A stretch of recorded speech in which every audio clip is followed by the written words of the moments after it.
दोस्तों, स्वागत है आपका आज के हमारे नए क्लास में। और आज क्लास 12 के स्टूडेंट्स के लिए हम केमिस्ट्री में कुछ और मोस्ट इंपॉर्टेंट एमसीक्यूज लेकर आए हैं।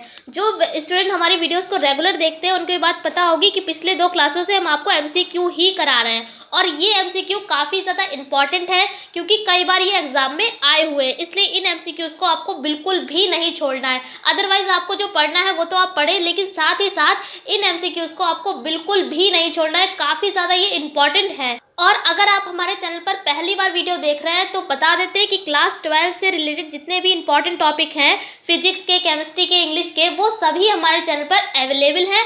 अगर आप कोई भी वीडियो को देखना चाहते हैं तो ये वीडियो को देखने के बाद आप देख सकते हैं। और अगर अभी तक हमारे चैनल को आपने सब्सक्राइब नहीं किया तो प्लीज़ सब्सक्राइब कर लीजिए। चलिए समय न बर्बाद करते हुए आज की क्लास को स्टार्ट करते हैं। पहला ऑब्जेक्टिव यहाँ पर आज का है कि एस्कॉर्बिक अम्ल है क्या है? एंजाइम है, विटामिन है, प्रोटीन है या हार्मोन है? तो आपको पता होना चाहिए एस्कॉर्बिक अम्ल क्या है, विटामिन है। और अगर पूछा जाए कि कौन सा विटामिन है तो ये भी आपको पता होना चाहिए, ये है विटामिन सी। कौन सा विटामिन है? ये सी है। उसके बाद देखिए अगला है, दूध निम्न में से किस प्रकार का कोलाइडी निकाय है? तो दूध जो है वो पायस कोलाइडी निकाय है, तो इसका करेक्ट ऑप्शन क्या होगा? पायस। उसके बाद देखिए अगला है, निम्न में से किसकी अम्लीय प्रकृति सबसे अधिक होती है? अब देखिए ये तो आपको पता ही होगा कि जो क्षार होते हैं वो उनकी प्रकृति कैसी होती है? अम्लीय, यानी कि जो अपोजिट होता है। इसमें ऐसा नहीं होगा कि जो क्षार होगा वो उसकी प्रकृति भी क्षारीय होगी। जो क्षार होगा उसकी प्रकृति कैसी होगी? अम्लीय होगी। और जो अम्ल होगा उसकी प्रकृति क्या होगी?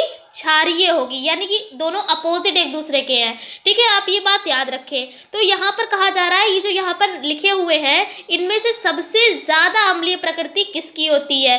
तो किसकी होती है? इसका करेक्ट ऑप्शन है H3PO4। उसके बाद देखिए अगला है, प्लास्टिक है। प्लास्टिक क्या है? आयनिक ठोस है, धात्विक ठोस है, अक्रिस्टलीय ठोस है या आणविक ठोस है? तो इसका करेक्ट ऑप्शन है अक्रिस्टलीय ठोस। ये कई बार क्वेश्चन ऐसे भी आया हुआ है कि प्लास्टिक है, ये तो क्वेश्चन सेम रहेगा, ऑप्शन चेंज कर दिए हैं और उसमें अक्रिस्टलीय ठोस का ऑप्शन नहीं होगा। तो आप वहां पर क्या टिक करेंगे? इनमें से कोई नहीं। ठीक है, तो आप ये याद रखें कि जो प्लास्टिक है वो क्या है?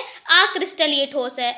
उसके बाद देखिए अगला यहाँ पर लिखा हुआ है कि क्रिस्टलाव और कोलाइड में अंतर क्या है? तो आपको पता होना चाहिए जो क्रिस्टलाव और कोलाइड जो भी हमारे विलयन होते हैं, वास्तविक विलयन है, निलंबन है या कोलाइडी विलयन है, इसी में क्रिस्टलाव आता है। तो ये इनमें क्या होता है? कणों का आकार में, यानी इनके कणों के आकार में अंतर होता है। अगर कोई भी यहाँ पर आपको दे दिया गया है, अगर कहा जाए कि निलंबन और कोलाइड में क्या अंतर होता है, तब भी आप यहाँ पर कणों के आकार में ही लगाएंगे। ठीक है, तो यानी इस टाइप के क्वेश्चन में कणों के आकार में अंतर होता है। आपने पढ़ा होगा वास्तविक विलयन पढ़े होंगे, उसके बाद निलंबन पढ़ा होगा, कई तरीके के विलयन होते हैं कुल मिलाकर। तो इनमें केवल किसका अंतर होता है? केवल कणों के आकार का। किसी का, जैसे कि अगर कोलाइडी कणों का आकार बताए तो इसका होता है 50 एंगस्ट्रॉम से होता है 2000 एंगस्ट्रॉम के बीच। ठीक है, अगर हम वास्तविक विलयन की बात करें तो उसका 50 एंगस्ट्रॉम से कम होता है और अगर हम निलंबन की बात करें तो उसका 2000 एंगस्ट्रॉम से भी ज़्यादा होता है। तो इस तरीके से केवल कणों के आकार में ही इनमें अंतर होता है। उसके बाद देखिए अगला है,